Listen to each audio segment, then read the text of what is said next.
Berikan tepuk tangan meriah untuk Gubernur Jawa Barat, Kang Deddy Mulyadi. Kami persilakan, silakan Kang.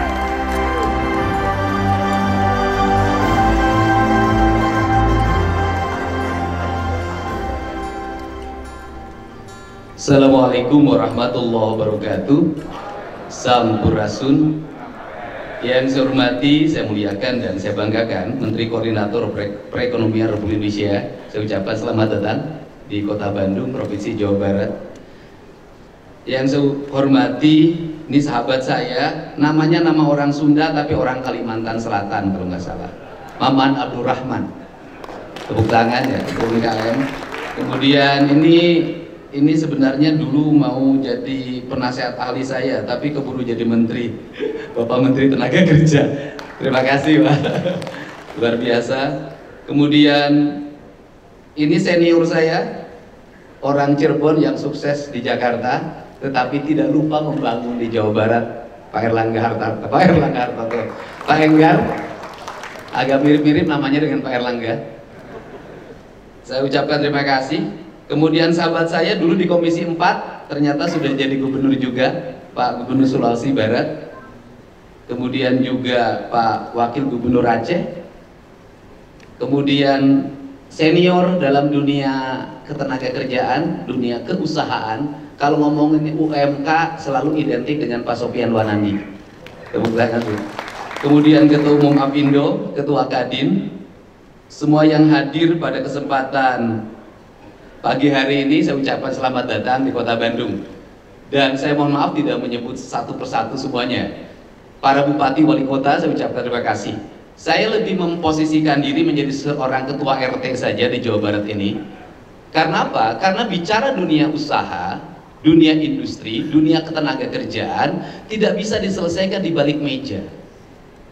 Tidak bisa diselesaikan hanya dengan mengeluarkan surat keputusan. Diperlukan langkah-langkah teknis yang mengkoordinasikan, mengorkestrasi seluruh kepentingan dalam dunia bisnis, dunia industri di Jawa Barat. Apa sih yang menjadi problem dalam dunia usaha di Jawa Barat ini? Walaupun Jawa Barat hari ini ranking pertama dalam investasi, 72,5 triliun hari ini, tertinggi di Indonesia.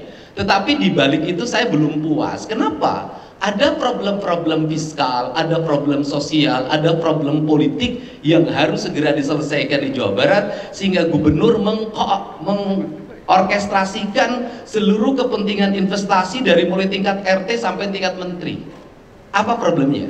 Pertama, ketika orang investasi, betul bahwa sistem kita sudah digital, sudah OSS, tetapi seringkali mengalami keterlambatan di OSS-nya. Uploadnya lama, beban uploadnya besar, sehingga kemudian setelah itu pengusaha harus menyelesaikan pada tingkat teknis sampai pada tingkat RT RW, karena secara sosiologis dia berdiri di situ tidak bisa hanya sekedar membawa surat keputusan.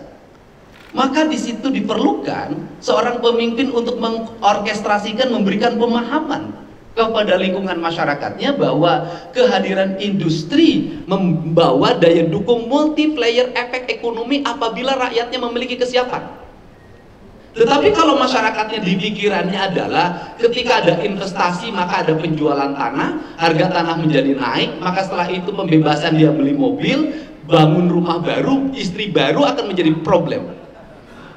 Kenapa akan menjadi problem? Ketika industri berdiri, multiplier efeknya dia nggak dapat, seluruh aset yang dimiliki karena penjualan tanahnya habis, akhirnya dia memperkuat diri menjadi kelompok, apakah itu ormas atau LSM, yang padanya dalam setiap bulan negosiasi, limbahnya kasihin ke saya, kalau enggak besok mobilnya saya cegat di jalan, tenaga kerjanya lewat saya, kalau tidak lewat saya besok di demo. Ini problem ini terus-menerus dilakukan. Maka apa yang dilakukan oleh Pemprov Jabar ketika saya memimpin yang pertama adalah mengeluarkan surat keputusan, yaitu pembentukan Satgas anti premanisme, melarang perusahaan untuk mengeluarkan dana THR, melaporkan kepada gubernur apabila terjadi intimidasi pada perusahaan, dan gubernur akan datang dengan segenap pasukannya. Kenapa? Karena ekonomi Indonesia tidak akan berjalan manakala investasi tidak hadir. Itu yang pertama. Kemudian yang kedua, saya lihat tayangan-tayangan tadi, ada gambar-gambar Bupati Bekasi membuat job fair, itu lagi cek berapa sih kemampuan orang rekrutmen tenaga kerja di Bekasi. Ternyata tidak koordinasi dengan saya. Saya lihat ada peristiwa di Cianjur juga sama, tidak lapor ke Dinas Tenaga Kerja. Bogor juga sama. Hari ini Jawa Barat merubah sistem itu semua, bahwa dimulai bulan Agustus tidak ada lagi lamaran kerja manual. Apa yang kita lakukan? Yang kita lakukan adalah membangun sistem data rekrutmen tenaga kerja berbasis digital, di mana Dinas Tenaga Kerja Provinsi dan Kabupaten Kota menyajikan data lulusan kerja, angkatan kerja yang tersedia, kemudian terkoneksi dengan perusahaan-perusahaan, dan perusahaan juga harus mau update, mau berkomunikasi, mau berselancar dengan Dinas Tenaga Kerjanya. Ketika perusahaan membutuhkan lapangan kerja, maka tidak perlu lagi diumumin loker, kemudian dia cukup cari di data digital itu, siapa, kualifikasinya apa, lulusan apa, pengalamannya apa, kemudian dipanggil dulu. Setelah dipanggil, kemudian assessment, kemudian dilakukan fit and proper test. Setelah lulus baru mereka mengurus persyaratan kerja. Problem hari ini adalah persyaratan kerja dibuat ketika melamar kerja. Orang nggak punya duit bikin persyaratan.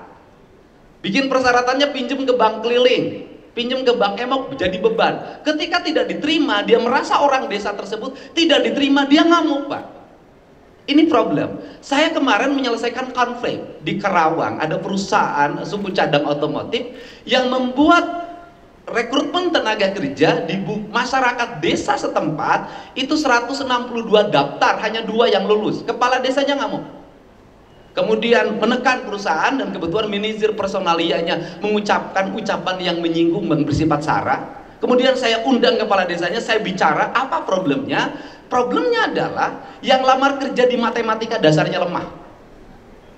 Karena di matematika dasarnya lemah, maka waktu itu juga saya perintahkan kepala desanya buka kantor desa, siapkan kursi 100, mulai hari Senin saya kirim guru untuk ngajar matematika dasar, agar nanti ketika seleksi tidak kalah matematika dasarnya.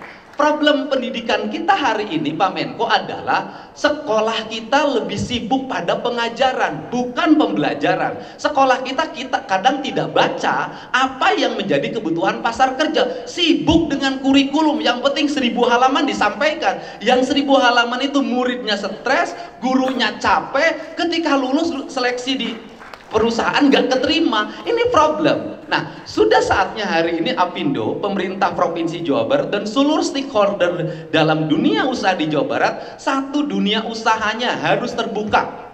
Kenapa? Banyak juga oknum HRD yang seringkali main-main dengan masyarakat sekitar, melakukan rekrutmen terima duit. Saya buka saja, ini problem. Dan mulai Agustus saya ingin menangkap dengan jajaran kepolisian ini. Kenapa? Ini memperburuk citra investasi.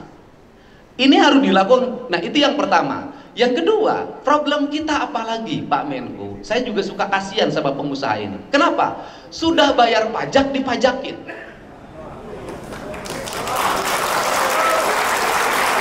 Pengusaha sudah bayar pajak, ada PPN, ada PPH, tapi dipajakin lagi. Mau Agustusan kirim proposal, tidak terima, ngamuk. Kirim surat, ada ulang tahun organisasinya, tidak terima, ngamuk. Ini kan problem. Kenapa ini terjadi? Bisa jadi harus ada upaya penyetaraan dan sistem bagi hasil dana pajak secara transparan dan terbuka. Kenapa? Perusahaan, desa di sekitar perusahaan seringkali mengalami problem. Infrastrukturnya perlu baik, sarana air bersihnya perlu baik, rakyat di sekitarnya harus meningkat ekonominya, pendidikannya harus baik. Ini kan yang terjadi. Nah, yang terjadi hari ini kan ketika ada dana bagi hasil, baik ke kabupaten maupun ke provinsi, tidak menjadi prioritas dari investasi. Dia bikin untuk kunjungan kerja duitnya. Sehingga saya hari ini larang, nggak boleh. Harus difokuskan untuk apa? Infrastruktur. Kemudian seluruh kebutuhan desa itu harus di-maintain dengan baik, tidak boleh lagi minta ke pabrik. Kenapa? Karena tidak ada itu regulasinya. Kalau perusahaannya kemudian belum ada petunjuk dari atasannya, maka yang digejek-gejek manajer HRD-nya.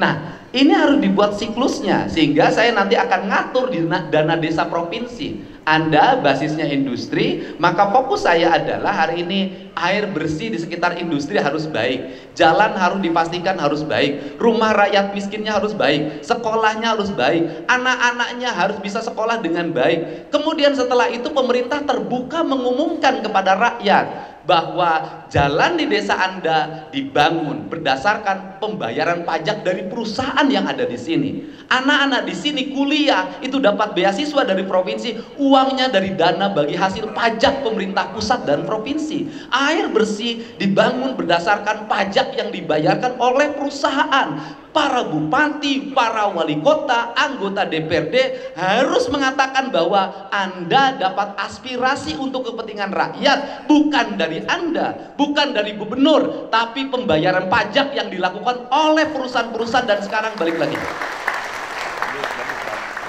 kalau tidak diomongin itu, maka rakyat nganggap ada pabrik di sini, baunya kami tiap hari, bisingnya kami dapat. Kalau ada pencemaran kami yang pertama keracunan, tapi mana kontribusinya bagi daerah? Ujungnya perusahaan ketika ditekan itu adalah kalau keracunan kanda limbah udara bagi sembako sama susu. Saya selalu menolak, nggak boleh pencemaran ditukar sama sembako sama susu, nggak ada kaitannya. Perbaiki sistem limbahnya, bukan bagi sembako. Ini harus segera dibenahi. Kenapa? Karena kita lagi menuju masyarakat digital. Satu tingkat lagi harus naik. Mereka harus mulai rasional. Mereka harus ngerti fiskal kita. Maka kebijakan Provinsi Jawa Barat hari ini yang mengumumkan seluruh anggaran belanja Provinsi Jawa Barat kepada masyarakat secara terbuka, tujuannya untuk satu, membangun kepercayaan publik bahwa negeri ini, provinsi ini dibangun bukan oleh gubernur, bukan oleh bupati wali kota, tetapi secara gotong royong, secara bersama, yang dikelola melalui melalui sistem yang seperti koperasi yang dikelola oleh negara. Ini yang dibangun. Kenapa? Uangnya berputar dari pajak lahir ke sini, dari sini lahir ke sini. Yang perlu dilakukan hari ini adalah bagaimana pemerintah provinsi, kabupaten, kota menata fiskal. Sehingga saya sampaikan hari ini, pemerintah Provinsi Jawa Barat mengambil beberapa kebijakan strategik bahwa pertama, seluruh belanja provinsi dan kabupaten 60% prioritas utama adalah infrastruktur. Infrastruktur jalan, air bersih, ketenaga listrikan, pengelolaan sampah, pengelolaan lingkungan, ini menjadi fokus kita, dan itu sampai daerah. Sampai daerah. Untuk apa? Kalau infrastrukturnya sudah baik, maka pemerintah menjadi pelayan. Dan saya mengumumkan pada seluruh kawasan industri yang ada di Jawa Barat, apabila ada keperluan infrastruktur jalan yang diperlukan, yang itu harus dibangun, tidak mesti oleh pengembang, pemerintah Provinsi Jawa Barat bersedia untuk membangunnya. Kenapa? Ini komitmen kami terhadap pelayanan investasi di Jawa Barat. Ini pertama. Yang kedua, kepala dinas penanaman modalnya setiap hari harus berselancar, mengecek ke seluruh kabupaten kota, memastikan masih adakah perizinan yang tertunda, masih adakah UKL, UPL yang nggak selesai-selesai, masih adakah rekomendasi dinas lingkungan hidup provinsi yang nggak kelar-kelar. Dan saya biasanya secara teknis saya turun langsung untuk mengkoordinasikan. Untuk apa? Memastikan seluruh aspek administratif itu tidak menjadi hambatan investasi, tetapi investasinya adalah investasi yang ramah lingkungan, tidak yang merusak lingkungan. Kalau yang merusak lingkungan, saya tidak segan-segan untuk menutupnya. Dan ini dilakukan, dan itu bisa dilihat Pak Menko, pertumbuhan industri di Jawa Barat sekarang mulai geser ke wilayah Indramayu. Sudah mulai tumbuh industri garment, sepatu ke wilayah Garut, dan kemudian sebentar lagi geser ke wilayah Majalengka, sebagian Kuningan, dan sebagian lagi Cirebon. Tetapi di sini saya boleh ada usulan, karena saya mantan aktivis buruh, Pak Sofyan, Pak Ketua Pindo, menurut saya UMK harus dievaluasi. Kenapa? Karena membuat pemerintah tidak rasional. Di mana tidak rasionalnya? Saya berikan contoh. Kabupaten Sumedang ada sebagian wilayahnya tetanggaan dengan Kabupaten Bandung. Ada tetanggaan lagi kawasan industrinya dengan Kabupaten Subang. Yang di sini sekian, yang di sini sekian tetanggaan. Purwakarta tetanggaan dengan Kerawang. Bekasi tetanggaan dengan Kerawang. Kemudian Bekasi tetanggaan dengan Bogor. Pabriknya deketan, upahnya bedanya 500.000. Ini kan harus dievaluasi. Menurut saya boleh menyampaikan gagasan, saya lebih setuju upah itu ditetapin sektoral tanpa membedakan wilayah. Tidak usah membedakan wilayah lagi, udah sektoral. Sektor kimia, energi, dan pertambangan dimanapun sekian upahnya. Sektor garmen dimanapun sekian. Sektor makanan dan minuman dimanapun sekian. Sehingga tidak lagi upah menjadi bahan komoditi politik. Kenapa? Berbahaya penetapan UMK ketika pilkada. Tidak semua gubernur punya daya tahan tekanan. Tidak semua bupati tidak punya daya tahan tekanan. Kalau daya tahan tekanannya lemah, maka dalam waktu sekejap dia bisa loncat upahnya. Ini juga harus menjadi bagi saya, upah itu bukan politik. Upah adalah kalkulasi hitungan ekonomi. Yang terakhir, tugas kita sebagai pemimpin adalah upah naik terus tidak akan memiliki dampak bagi kehidupan buruh, manakala kehidupan buruh biaya hidupnya mahal. Kalau biaya pendidikannya mahal, biaya air bersihnya mahal, biaya listriknya mahal, biaya transportasinya mahal, maka kenaikan upah tidak akan berdampak pada kesejahteraan buruh. Maka tugas kita, para bupati dan wali kota dan gubernur adalah menekan agar biaya produksi rakyat kita menurun. Bagaimana caranya kita menciptakan agar harga pangan stabil? Bagaimana kita menciptakan sesuai dengan keinginan Pak Prabowo agar rumah itu murah? Bagaimana kita menciptakan agar transportasi publik nanti ke depan itu murah? Bagaimana kita menciptakan apabila warung-warung yang UMKM itu Pak Menteri, saya akan membangun ratusan ribuan warung-warung UMKM di sekitar industri ke depan. Tujuannya untuk apa? Warungnya dibangunkan oleh pemerintah, otomatis mereka tidak usah kredit, maka mereka tinggal ngisi, maka dia bisa menjual makanan dengan murah kepada karyawan industri. Ini prinsip-prinsip dasar, dan termasuk barangkali mulai tahun ini kami akan membangun kantin-kantin yang tidak manusiawi yang tersebar di sektor industri garmen. Industri garmen itu tidak pernah nyiapin makan. Kantinnya itu sudah di depan perusahaannya pada bocor, makanannya seblak, mie ayam, bakso. Kemudian apa yang terjadi? Mohon maaf, yang terjadi karyawan perempuan itu lupa telat ganti pembalut, telat ganti celana dalam. Akhirnya apa? Angka kanker serviks pada mereka meninggi, dan ketika terkena kanker mereka berhenti ter-PHK. Ini juga problem kemanusiaan yang harus diselesaikan. Inilah prinsip-prinsip dasar yang akan kami lakukan. Semoga pertemuan ini menjadi spirit bahwa industri, dunia ketenagakerjaan, dunia bisnis, dunia kewirausahaan, Asosiasi Pengusaha Indonesia merupakan mitra terdepan karena negeri ini dibangun berdasarkan pendapatannya sektor pajak termasuk tinggi. Dan bagaimana cara agar pajak semakin baik? Caranya adalah industri harus berkesinambungan, karena dengan industri lapangan kerja tersedia. Karena pemerintah tidak cukup menyiapkan lapangan kerja menjadi tentara, menjadi polisi, menjadi ASN. Ada keterbatasan anggaran. Untuk itu saya mengucapkan terima kasih. Selamat datang di Jawa Barat. Semoga Jawa Barat tetap menjadi spirit bagi pembangunan industri di Indonesia. Saya ucapkan terima kasih. Wallahu muwaffiq ila aqwamit thoriq. Assalamualaikum warahmatullahi wabarakatuh. Sampurasun. Rampes. 3, 2, 1.